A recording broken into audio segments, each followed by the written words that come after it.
जोहार साथी जोहार। मैं आपका दोस्त जितेंद्र, स्वागत है आप सभी का हमारे एक और नए वीडियो में। अभी इस सेशन में हम लोग एजुकेशन रिलेटेड जो बातचीत करेंगे कि कैसे बच्चे आगे बढ़ेंगे। आगे बढ़ने के लिए उनको चाहिए पढ़ाई, और पढ़ाई के लिए चाहिए उनको एक गाइडलाइंस कि आखिर पढ़े तो पढ़े क्या, किसमें उनको ज़्यादा बेनिफिट्स होगा और उनके लिए क्या बेहतर होगा।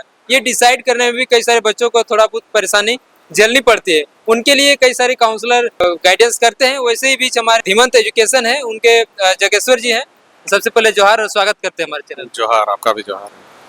अच्छा, कई सारी चीज़ें हैं, लेकिन धीमंत एजुकेशन के माध्यम से बच्चों को कैरियर काउंसलिंग का जो ये किस प्रकार से जो है आइडिया आया, और इसका अभी कितना जो है प्रॉफिट हो रहा है बच्चों को।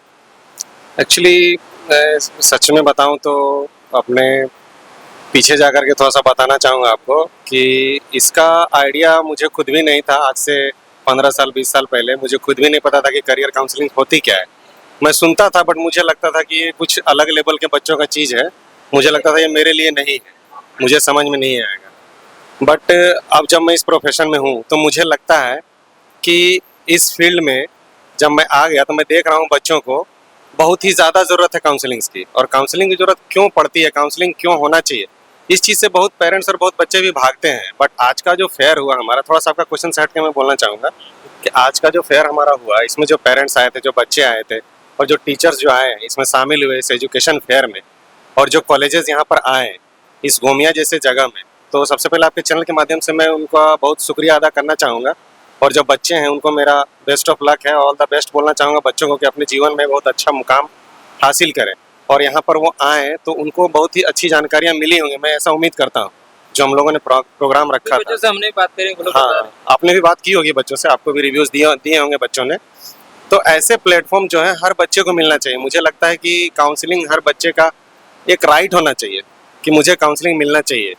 क्योंकि क्या होता है ना कि काफ़ी बच्चे हैं जो गोल होता है उस गोल से भटक जाते हैं। वो भटक इन द सेंस ये है कि मान लीजिए कोई बच्चा है, अगर वो साइंस लेकर के पढ़ाई कर रहा है तो उसके दिमाग में तो सिर्फ यही होता है ना कि मुझे इंजीनियरिंग ही करनी है। और सबसे पहले आपके चैनल के माध्यम से हम पेरेंट्स को भी ये थोड़ा सा बोलना चाहेंगे, उनसे रिक्वेस्ट करना चाहेंगे कि वो कोशिश करें कि आप अपने बच्चों को मोटिवेट करें। घर में भी वो अपने बच्चों को मोटिवेट करें। जो भी पेरेंट्स है जो आज यहाँ आए भी थे फेयर में, तो मुझे अच्छा लगा कि बहुत सारे ऐसे पेरेंट्स थे जो अपने बच्चों को खुद लेकर के इस फेयर में आए, एजुकेशन फेयर में। तो उनको मैं उनका भी शुक्रिया अदा करता हूँ कि वो इतना सपोर्ट करते हैं अपने बच्चे को। तो मैं चाहता हूँ कि जो पेरेंट्स हैं वो हर पेरेंट्स ऐसे हों कि अपने बच्चे को आप सपोर्ट करें कि बच्चा आपका जो करना चाहता हो वो फील्ड आप भी एक बार सोच के देखें कि बच्चा सही कर रहा है, या सही डिसीजन है बच्चे का या गलत डिसीजन है। या फिर आपको ऐसा कुछ लगता है तो बच्चे को ले जा करके आप उनको एक काउंसलर के साथ मिलें, आप भी मिले काउंसलर से और बच्चा भी मिले, और 1-on-1 दोनों की काउंसलिंग्स हो, ताकि आप लोग समझ पाएँ कि बच्चा करना क्या चाहता है और आप करवाना क्या चाहते हो। क्योंकि काफ़ी पेरेंट्स होते हैं जो उनका सोच नहीं मिल पाता है बच्चे के साथ, या फिर बच्चे का सोच नहीं मिल पाता उनके पेरेंट्स के साथ। ठीक है, तो हम तो कहेंगे कि पहले बच्चे और पेरेंट्स दोनों को एक दूसरे के साथ मिलकर काम करने की ज़रूरत है। इसमें समझने का ज़रूरत है कि करना क्या है, बच्चे को करना क्या चाहिए ताकि उसको सक्सेस मिले। सबसे बड़ा चीज़ है ना सक्सेस। एजुकेशन सभी कोई ले रहे हैं, ऐसा नहीं कि नहीं ले रहे हैं, सभी लोग ले रहे हैं। जो काउंसलिंग्स नहीं ले रहे हैं वो भी एजुकेशन ले रहे हैं, जो काउंसलिंग्स ले रहे हैं वो भी एजुकेशन ले रहे हैं, दोनों ले रहे हैं। जो नहीं काउंसलिंग ले रहे हैं उनको भी एजुकेशन मिल रहा है, और जो काउंसलिंग नहीं ले रहे हैं उनको भी मिल रहा है। लेकिन दोनों में थोड़ा सा डिफरेंस जरूर आता है। डिफरेंस ये आता है कि काउंसलिंग से बच्चे का जो है ना वो पूरा एम जो है, उसका जो गोल है वो क्लियर हो जाता है कि मैं जो सोच रहा था वो कहाँ तक सही था मेरे लिए, मेरे लाइफ के लिए कहाँ तक सही था, और कहाँ मैं इसको थोड़ा सा इससे भटक रहा था। तो मुझे इस काउंसलिंग में जाने से ये आइडिया मिल गया और भी गाइडेंस मिला अच्छे से कि हाँ, मैं इस रास्ते में जा रहा था तो सही था, या फिर मैंने जिस रास्ते को चुना था वो गलत था। सर ने मुझे सही सजेस्ट किया है। मेरा जो इंटरेस्ट फील्ड है, मुझे जिसमें मन लगता है ना, और जिसको करके उसका कुछ आउटपुट जो है, कुछ रिजल्टेंट होता है, कुछ रिजल्ट आता है उसका, तो फिर मुझे उसी फील्ड में जाना चाहिए। तो इसीलिए सबसे पहला चीज़ तो ये कहूँगा कि काउंसलिंग बहुत ज़रूरी है बच्चों को। इसी चीज़ से लोग बहुत भागते हैं, काउंसलिंग से।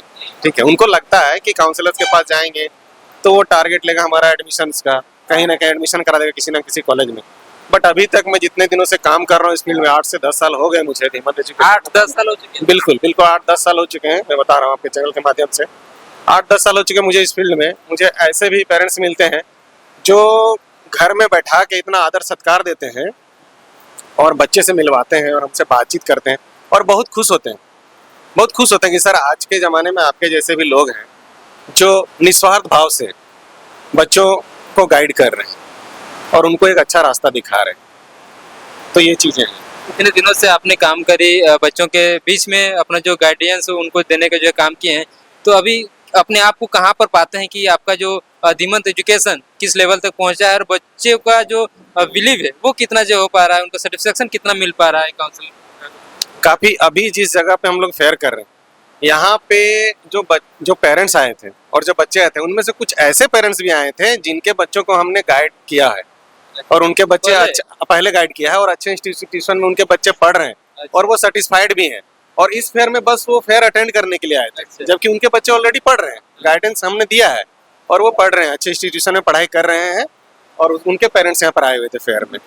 तो इतने सेटिस्फाइड हैं आज के डेट में पेरेंट्स, और वो घर पे भी बुलाते हैं मिलने के लिए कि सर कभी इधर आते हैं तो बिल्कुल आइए हमारे घर पे, हमें भी कभी मौका दीजिए। ये हम लोग अक्सर सुनते हैं कि जब काउंसलिंग होता है तो बड़े बड़े सिटी टाउन में होता है, बड़े जो टाउन के जो स्टूडेंट है वो लोग करते हैं, लेकिन जो रूरल एरिया है या फिर जो झारखंड के आम जो जगह है, ज़्यादा बड़ा टाउन सिटी नहीं है, वहाँ भी जो है काउंसलिंग जिस प्रकार से कर रहे हैं, तो फिर वो सब का मतलब क्या एम क्या है, इससे क्या बेनिफिट्स होगा, किन के लिए बेनिफिट्स होगा? देखिए, ये आपके चैनल के माध्यम से मैं ये बताना चाहता हूँ, मैं भी रूरल एरिया से ही बिलोंग करता हूँ, ठीक है।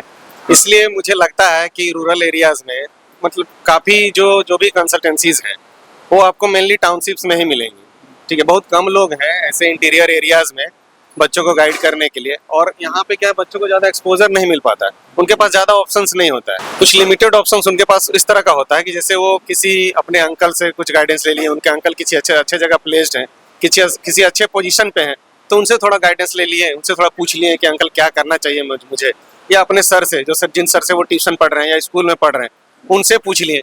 बट होता क्या है ना कि हर किसी का अपना एक दायरा होता है, उनका भी अपना एक फील्ड जो है वो लिमिटेड है, ठीक है। उनका काम है बच्चों को एक अच्छा एजुकेशन देना, एक क्वालिटी एजुकेशन देना, और इन सब चीज़ों को लेकर के वो उतना नहीं सोच पाते हैं टीचर्स भी, तो उन्हीं सब लोगों से बच्चे जो है गाइडेंस ले पाते हैं। लेकिन हमारे दिमाग में ये आया कि हम रूरल एरियाज से हैं, वहाँ लोग गाइडेंस नहीं दे पा रहे हैं बच्चों को, तो हमारे दिमाग में ये आया कि हमें जाना चाहिए ऐसे जगहों पे और बच्चों को गाइड करना चाहिए।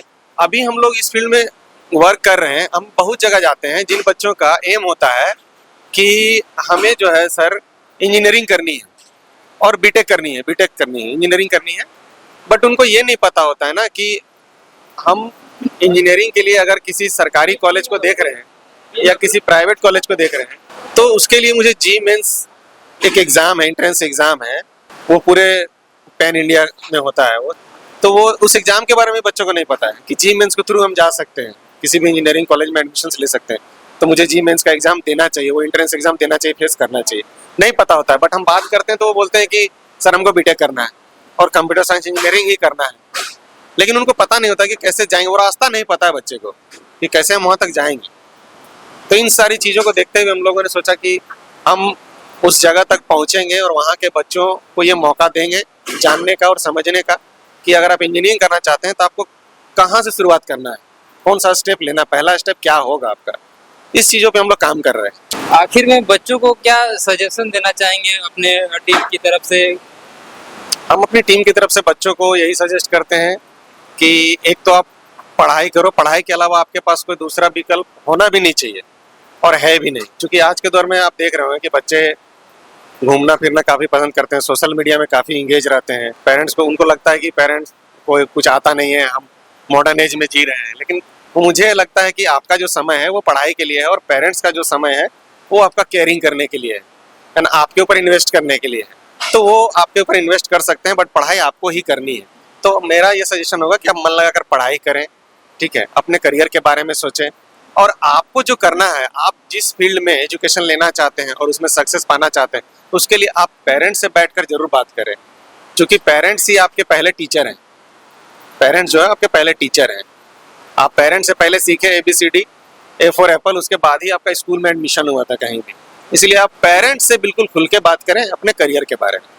उसके बाद हम लोग हैं ही बताने के लिए, काउंसलर्स हैं ही बताने के लिए। मैं बताना चाहूँगा कि बहुत से ऐसे बच्चे हैं यहाँ झारखंड में ना, जिनको झारखंड सरकार पढ़ने के लिए पैसा दे रही है, ई-कल्याण स्कॉलरशिप, बट उनको पता नहीं है, उनके तक मैसेज नहीं गया। अभी लास्ट मंथ हमने कि स्कूल में काउंसलिंग की थी वहाँ पे मुझे लगता है कि 70% बच्चों को नहीं पता था कि ई कल्याण स्कॉलरशिप होता क्या है, जबकि ये झारखंड सरकार SC ST OBC बच्चों को दे रही है, जबकि ये पता होना चाहिए सारे बच्चों को। स्कॉलरशिप उनका राइट है, उनका अधिकार, उनको मिलना चाहिए, लेकिन उनको पता ही नहीं, उन तक मैसेज ही नहीं गया है।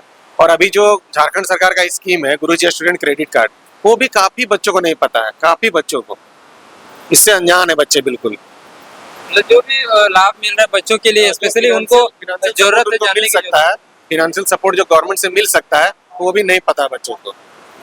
कि ये सारी चीजें भी जो है उनको जानने की जरूरत है। बहुत बहुत धन्यवाद। तो अभी आप लोगों ने जगेश्वर सर से आप लोगों ने सुना कि वो क्या कहते हैं बच्चों को लेकर के, बच्चे को करियर को लेकर क्या सोचते हैं और कैसे वो सजेस्ट करते हैं बच्चों को कि जब भी वो कहीं एडमिशन लेंगे तो कैसे वो बेहतर जो अपना कोर्स है वो चूज कर पाएंगे और अपना करियर को चूज कर पाएंगे। बाकी आप सभी का बहुत बहुत धन्यवाद। जोहार, जोहार झारखंड, जय झारखंड।